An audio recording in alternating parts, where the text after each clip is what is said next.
The Apache girl returned with his father's rifle and a message that would change his life. Welcome back to our channel, where we bring you the most incredible true stories that will touch your heart and change your perspective on life.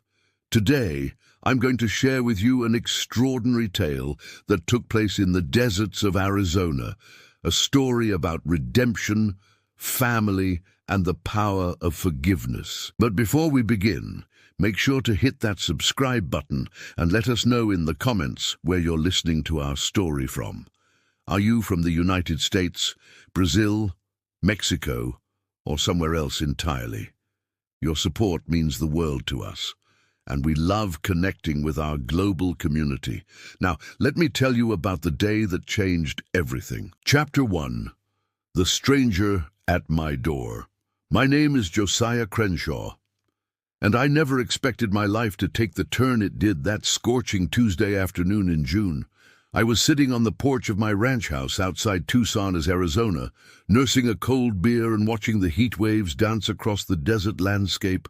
The thermometer read 115 degrees, and even the lizards seemed to be hiding from the sun. I'd been living alone on this property for 3 years now, ever since my divorce from Sarah became final. The 200-acre ranch had been in my family for 2 generations, but it felt more like a prison than a home these days. The cattle business wasn't what it used to be, and I spent most of my time fixing fences and trying to keep the creditors at bay. That's when I saw her. A figure emerged from the shimmering heat like a mirage, walking steadily down the dirt road that led to my property. As she got closer, I could see she was young, maybe 16 or 17, with long black hair braided down her back and skin bronzed by the desert sun.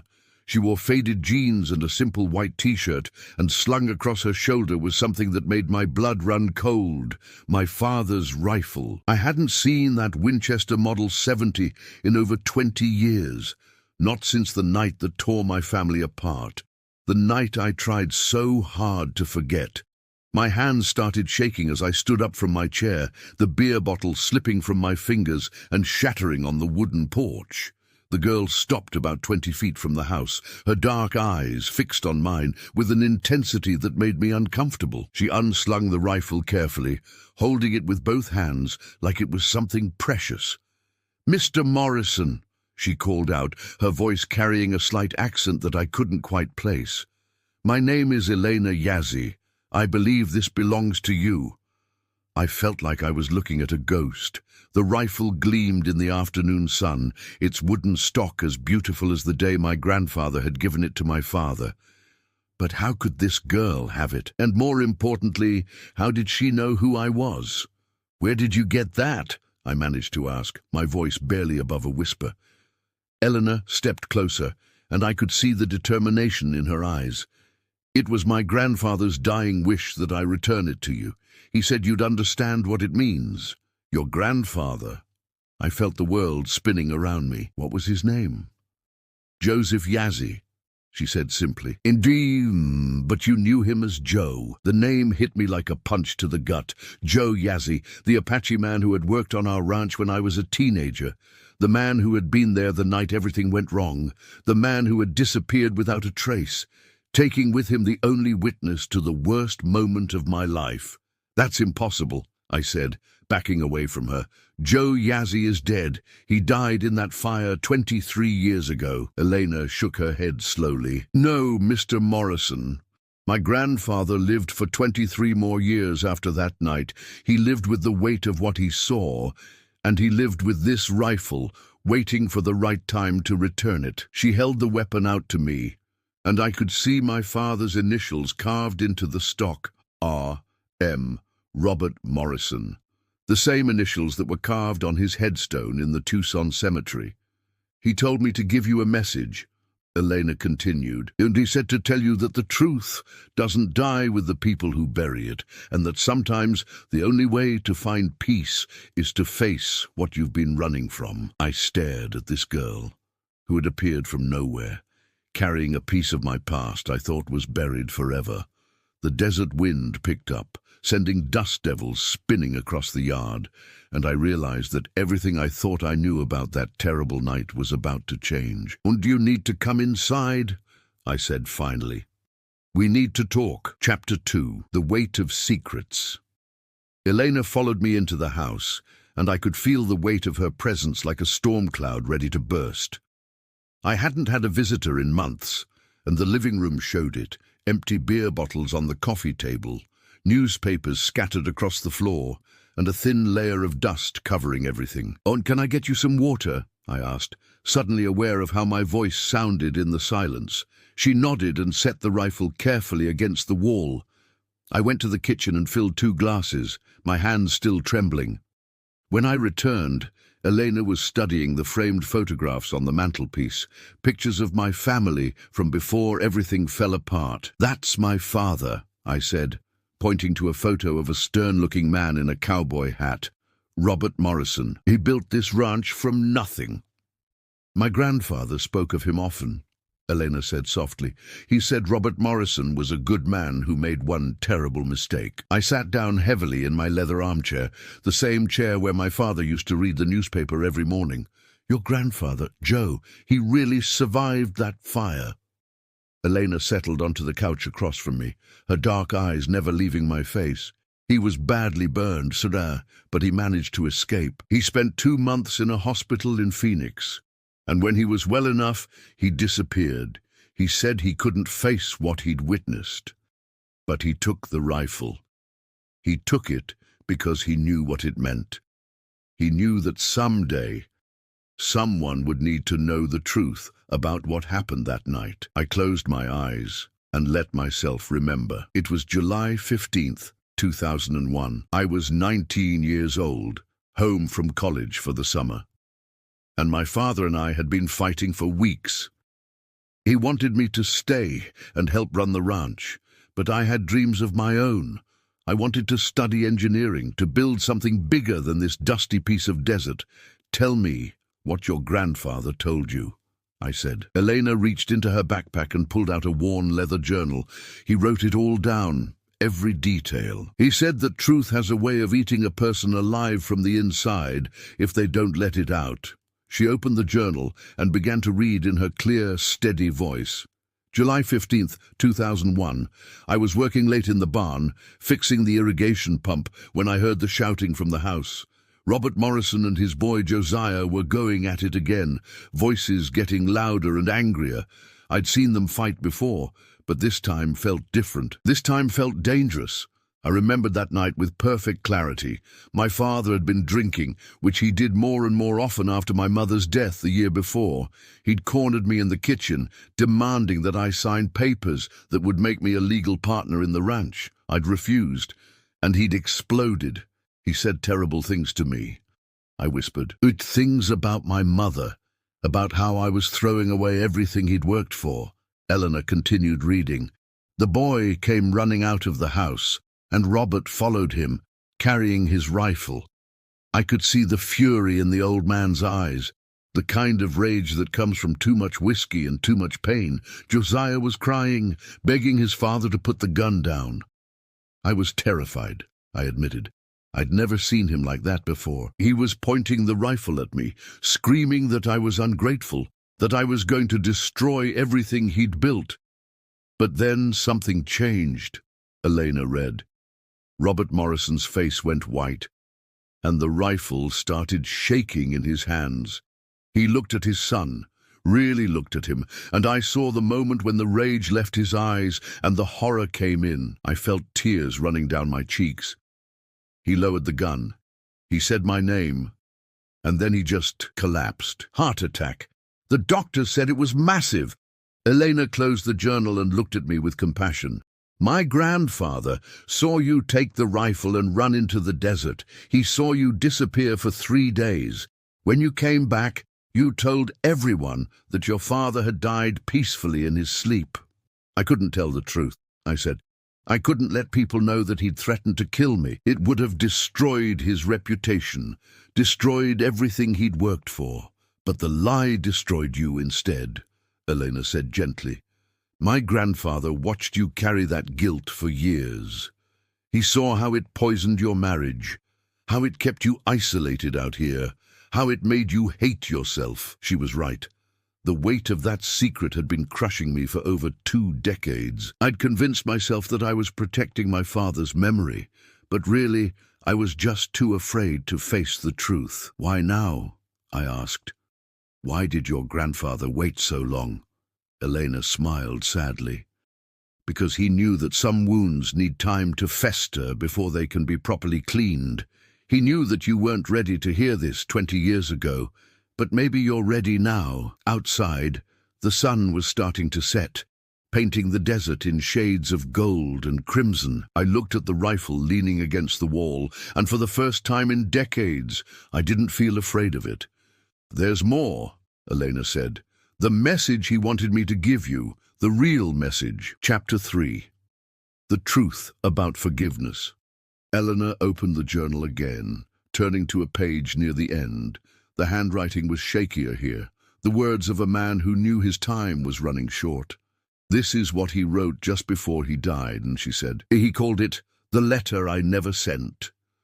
She began to read, and I could hear Joe Yazzy's voice in every word. "Josiah Crenshaw, if you're reading this, then I've finally found the courage to tell you what I should have told you 23 years ago. I've watched you from a distance all these years, seen how you've punished yourself for something that wasn't your fault. Your father's death wasn't caused by your argument. It was caused by a weak heart and a lifetime of carrying his own guilt." I felt my breath catch in my throat. "What guilt?" Elena continued. "Robert Morrison was a good man, but he was haunted by something that happened during the Korean War. He never spoke of it to anyone but me during those long nights when we'd worked together fixing equipment. He'd killed a young soldier, barely older than you were that night. A kid who looked just like you. I never knew," I whispered. "Your father saw that boy's face every time he looked at you. He loved you more than anything in this world, but he was terrified that you'd inherited his capacity for violence. When he pointed that rifle at you, he wasn't trying to hurt you. He was trying to face his own demons." Elena's voice grew stronger as she continued reading. "The moment your father lowered that gun, he forgave himself. I saw it in his eyes. He saw that you were nothing like the angry young man he'd been, that you were gentle and kind and everything he'd hoped you'd become. His last words, as he lay dying in that yard, were, 'Tell Josiah I'm proud of him.' I broke down then, 23 years of grief and guilt pouring out of me like water from a broken dam." Elena set the journal aside and moved to sit beside me, her young hand resting gently on my shoulder. "My grandfather carried your father's message for all these years," she said softly. "He wanted to tell you, but he was afraid. He was undocumented, working under a false name, and he thought if he came forward, he'd be deported before he could make things right. So he disappeared," I said, wiping my eyes. "He built a new life in New Mexico, married my grandmother, raised a family. But he never forgot about you. He followed your life from a distance, watched you struggle with the weight of secrets that weren't yours to carry." I looked at this remarkable young woman who had walked out of the desert to change my life. "How did you know to find me?" Elena smiled. "My grandfather made me promise. He said that when he died, I should bring you the rifle and the truth. He said that some debts can only be paid by the next generation. But why you? Why not your father or mother?" Her expression grew sad. "My parents died in a car accident when I was 12. My grandfather raised me, and he taught me that sometimes the most important thing you can do with your life is help someone else find peace with theirs." I stood up and walked to the window, looking out at the desert where I'd hidden for 3 days after my father's death. The landscape looked different now, less like a wasteland and more like home. "And there's something else," Elena said. "In his final weeks, my grandfather had a vision. He said he saw your father standing in a field of sunflowers, smiling and free. He said to tell you that forgiveness isn't something you earn, it's something you accept." I turned back to her, and I could see the wisdom in her young eyes that came from being raised by a man who understood the weight of secrets. "The rifle," I said. I gave it to Joe that night. I told him to get rid of it. You gave it to him because you knew he was the only one who understood what it meant, Elena said. You trusted him with the truth, even when you couldn't trust yourself with it. She was right. In my panic and grief, I'd known instinctively that Joe Yazzie was a man who could be trusted with the most important secrets. I'd pressed the rifle into his hands and begged him to make it disappear. And he kept it clean and oiled all these years, Elena said. He said it was a beautiful weapon that had been poisoned by ugly circumstances. He wanted to return it to you when you were ready to see it as just a tool again, not a symbol of shame. I walked over to the rifle and picked it up for the first time in over 2 decades. It felt solid and familiar in my hands, like greeting an old friend after a long separation. What am I supposed to do now? I asked. Elena smiled. That's up to you, but my grandfather had a suggestion. Chapter 4. The Ranch Reborn. Elena opened the journal to the final entry, dated just 1 week before Joe Yazzie's death. Josiah Crenshaw will need a purpose, she read. The guilt has been his purpose for so long that when it's gone, he'll feel lost. But this ranch could be something special. It could be a place where other people come to heal. I looked around the living room with new eyes. The house was a mess, but it was a good house. The ranch was struggling, but it was good land, and for the first time in decades, I felt like I might be a good man. What did he have in mind? I asked. Elena closed the journal and pulled out a folder from her backpack. He spent the last 5 years of his life researching programs for veterans with PTSD. He knew that your father's struggle with his war memories was something that thousands of other soldiers deal with every day. She handed me the folder, and I opened it to find newspaper clippings, research papers, and handwritten notes about therapeutic ranching programs. He thought you could turn this place into a retreat, Elena explained. A place where veterans could come to work with animals, learn new skills, and find peace in the desert. He even researched the funding. There are grants available, veterans, organizations that would support something like this. I felt a spark of excitement that I hadn't experienced in years. A therapeutic ranch. He wrote a whole business plan, Elena said, pulling out more papers. He knew you had an engineering degree, that you were smart and capable. He thought you could build something that would honor your father's memory while helping other people heal from their own wars. I spent the next hour reading through Joe's meticulously researched plan. It was brilliant and comprehensive, outlining everything from the therapeutic benefits of working with horses to the logistics of housing and feeding guests. He'd even identified specific veterans organizations in Arizona that were looking for exactly this kind of program. And this is incredible, I said. But why didn't he just send this to me? Why wait? Elena smiled. Because he knew you weren't ready to receive it. You were still carrying too much anger and guilt to see clearly. He said that healing others requires healing yourself first. As the evening wore on, Elena told me more about her grandfather's life after he left the ranch. He'd worked construction, learned to read and write English, and eventually become a foreman for a company that built schools on tribal lands. He'd raised 4 children, including Elena's father, and had been a pillar of his community in New Mexico. He never stopped feeling guilty about leaving you alone with your secret, Elena said. And he knew that staying silent was the coward's way out, but he was too afraid to face the consequences of speaking up. He was protecting his family, I said. I understand that. But he also knew that silence was hurting you. So he decided to prepare for this moment. He spent years getting ready to send me to you with the truth and the tools to build something better. I looked out the window at the desert, now bathed in moonlight. What made him think I'd be ready now? Elena hesitated for a moment, then said he'd been keeping track of your life. He knew about your divorce, about your struggles with the ranch. He said that sometimes people need to lose everything before they can see what they're really meant to build. She was right. 3 years ago, when Sarah left, she'd told me that living with me was like living with a ghost. She said I was haunted by something I wouldn't talk about, and that my silence was killing both of us. "There's one more thing," Elena said. "My grandfather left money, not a lot, but enough to get started. He'd been saving for years, putting away every dollar he could spare. He wanted to invest in your future." She handed me a bank statement showing an account with nearly $50,000 in it. "I can't take this," I said. "You're not taking it," Elena replied. "You're accepting it. There's a difference." I sat back in my chair, overwhelmed by the magnitude of what was happening. In the space of one afternoon, my entire understanding of my life had been turned upside down.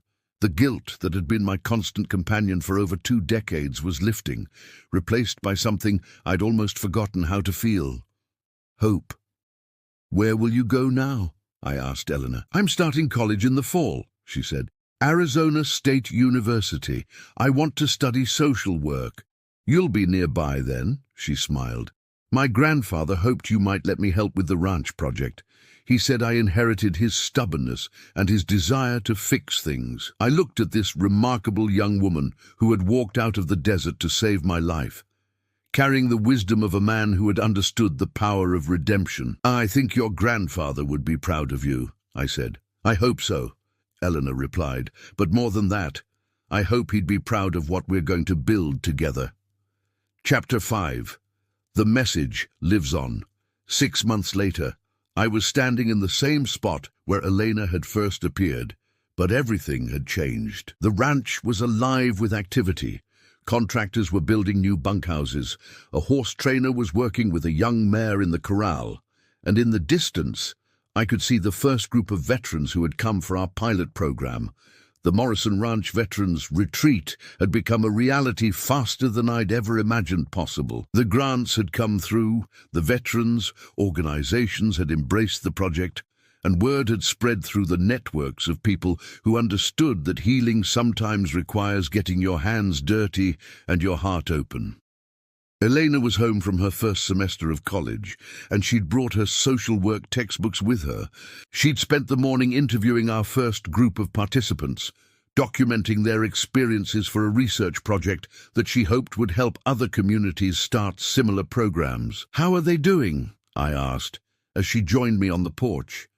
"Better than expected," she said. "Tom says working with the horses reminds him of taking care of his squad in Afghanistan. Maria says the physical labor helps her sleep better than she has in years. And Bill," she paused, smiling, "Bill says this place saved his life."